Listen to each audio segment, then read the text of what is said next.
उसके बाद कौन कौन बाकी जेल में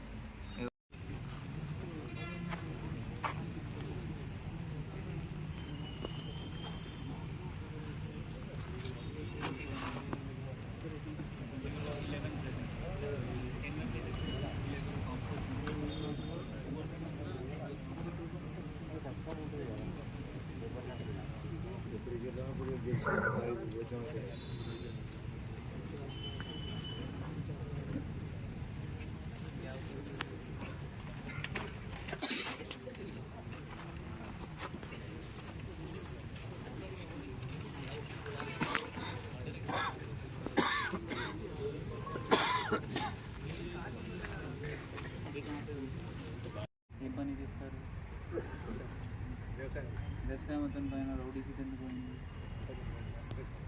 2 మర్డర్ కేసులు, ఒక్కటే కూడా కాదు 2 మర్డర్.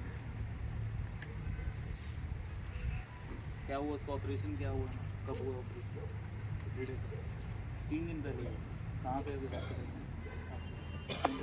నేచరా పద్ధతి మీ పద్ధతి మార్చుకోవాలి. సో దట్ మీరు మళ్ళీ జైలు పోవడం ఎందుకు అనవసరంగా, అవసరం లేదు అది.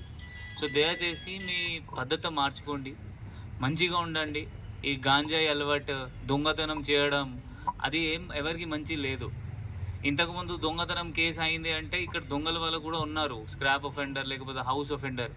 ఇంతకుముందు కేసు అయింది 10 days 15 daysలో 20 daysలో బెయిల్ వచ్చి బయట వచ్చి ఉంటే ఇప్పుడు శిక్షలు పడుతున్నారా లేదా? నిన్న మొన్న కూడా ముస్తాబాద్ 3 years పడేది, ఒక చిన్న దొంగకి 3 years శిక్ష పడినాయి ముస్తాబాద్లో. సో మంచిగా పని చేయాలి, మంచిగా ఉండాలి. మంచిగా పని అంటే మీరు బయట చాలా పని ఉంటుంది, చాలా పని దొరుకుతుంది. మీకు ఏమైనా ఇబ్బంది అవుతుంది అంటే మళ్ళీ మనం February ఎండ్లో మళ్ళీ 1 month తర్వాత మళ్ళీ జాబ్ మేళ పెడతాము, అప్పుడు రండి, అప్పుడు మీకు ఏమైనా హెల్ప్ చేస్తాము జాబ్స్లో. బట్ గలీజ్ పని చేయకూడదు. సెటిల్మెంట్స్, పంచాయతీ మీ పని కాదు అది.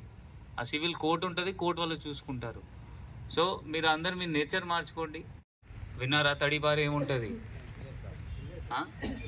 వెళ్ళలేదా? తడిపారు అంటే ఈ జిల్లాలో వెలివేయడం, అదే నేను చేపిస్తాను. మళ్ళీ ఏమన్నా రౌడీజం చేస్తే, తమాషా చేస్తే వెలివేయడం చేస్తాను. మళ్ళీ ఈ జిల్లాలో ఉండడానికి ఉండదు. మళ్ళీ జిల్లాలో ఎప్పుడైనా కనిపిస్తే మళ్ళీ కేసు రిజిస్టర్ అవుతుంది. మళ్ళీ కేసు రిజిస్టర్ అయితే మళ్ళీ జైలు పోవాలి వస్తుంది. సో ఈ రౌడీజం బంద్ చేయాలి. ఇది ఎందుకు మీటింగ్ పెట్టడం జరిగింది అంటే మళ్ళీ కూడా నిన్న ఇంకొక రౌడీ మళ్ళీ కేసులో జైలు పోయారు. వచ్చిందా న్యూస్ పేపర్లో? చదివేరా? ఇప్పుడు నా దగ్గర యాక్టివ్ ఉన్న వాళ్ళ రౌడీస్ ఎవరెవరు ఉన్నారు, నేను నా ఆఫీస్ నుండి, డిఎస్పీ ఆఫీస్ నుండి మానిటరింగ్ జరుగుతుంది. మీరు ఎక్కడ పోతున్నారు, ఎవరితో కలుస్తున్నారు, ఏం చేస్తున్నారు అన్నీ మనకి తెలుస్తుంది. దాన్ని బట్టి మళ్ళీ ల్యాండ్ సెటిల్మెంట్, మళ్ళీ బెదిరించడం, మళ్ళీ ఏమైనా గుడువ చేయడం చేస్తే 100% మనం ఆగము, కేసు రిజిస్టర్ చేస్తాము, మళ్ళీ జైలు పంపిస్తాము, మళ్ళీ దాని తర్వాత కన్విక్షన్ తీసుకొస్తాము. ఇంతకుముందు ఏంటి అంటే కేసు అయితే ఏమవుతుంది, ఇప్పుడు కేసు అయితే శిక్ష కూడా వస్తుంది.